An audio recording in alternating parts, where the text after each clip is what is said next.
তৃণমূলের তরফ থেকে 4 জন রাজ্যসভার প্রার্থী ঘোষণা করলেন। এক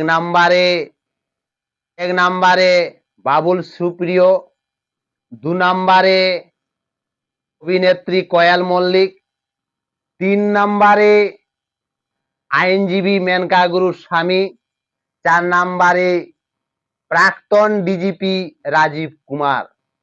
এই 4 জন তৃণমূলের তরফ থেকে প্রার্থী ঘোষণা করলেন। এই 4 জনের মধ্যে অনেক বিতর্ক রয়েছে। যেমন এই যে মেনকা গুরুর স্বামী, ইনি অনেক সময় তৃণমূলের হয়ে সুপ্রিম কোর্টে সওয়াল করতেন, ধামাচাপা দিতেন, এসআইআর মামলাতে, আইপ্যাক মামলাতে, এসএসসি মামলাতে দাগি চাকরিদের হয়ে সওয়াল করতেন এবং বিনীত গোয়েলকে বাঁচার চেষ্টা অনেক তৃণমূলের হয়ে লড়াই করতেন। আইনজীবী হয়ে তৃণমূলের থেকে প্রার্থী ঘোষণা করা হলো, পুরস্কৃত করা হলো। এবার রাজ্যসভার প্রার্থী হিসাবে ঘোষণা করা হলো মেনকা গুরু স্বামীকে।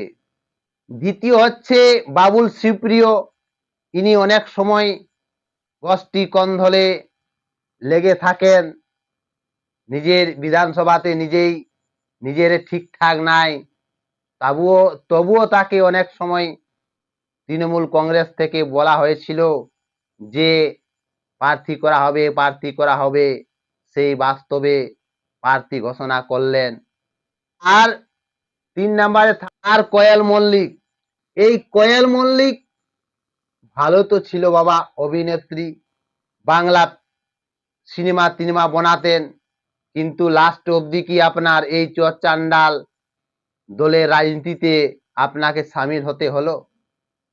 তোলাবাজি রাজনীতিতে আপনি সামিল হলেন, ভালোই তো ছিলেন, যেমন জিত ছিল সেই মতো তো ভালোই ছিলেন, কিন্তু এই অভিনেত্রী লাস্ট অবধি তৃণমূলের তোলাবাজিতে সামিল হলেন।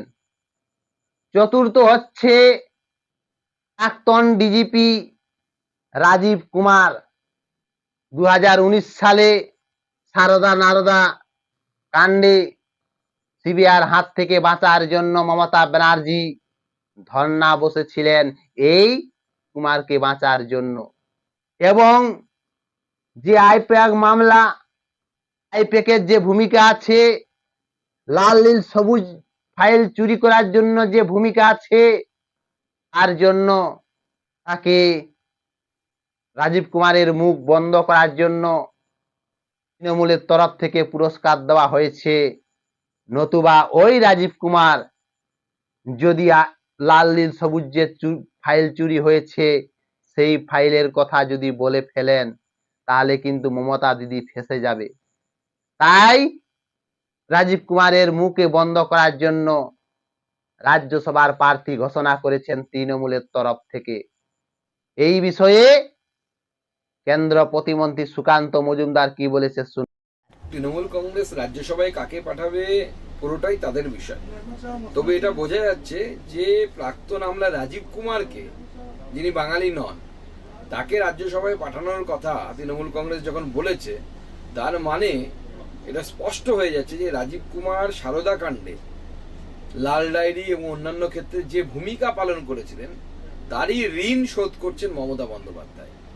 আর এটা আমি আগেই বুঝতে পেরেছিলাম বলেই ডিজি নিয়ে গান বেঁধেছিলাম, তার জন্য উনি আমার বিরুদ্ধে মামলাও করেছেন।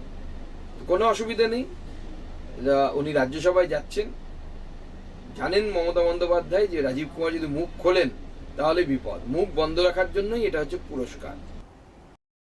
কেন্দ্র প্রতিমন্ত্রী সুকান্ত মজুমদার বললেন, এই রাজীব কুমার জেলে থাকার কথা, কিন্তু জেলে না থেকে রাজ্যসভার প্রার্থী ঘোষণা করা হলো। তৃণমূলের তরফ থেকে অনেক দুর্নীতি কাজে জড়িত আছে এই রাজীব কুমার। লাল নীল সবুজ ফাইল চুরি করা তার যথেষ্ট ভূমিকা ছিল এবং আরো সারদা নারদার কাণ্ডে জড়িত আছে। তাই সেই রাজীব কুমারের মুখে বন্ধ করার জন্য, তাকে খুশি রাখার জন্য তৃণমূলের তরফ থেকে রাজ্যসভার প্রার্থী ঘোষণা করা হলো। এই কথা বললেন কেন্দ্র প্রতিমন্ত্রী সুকান্ত মজুমদার।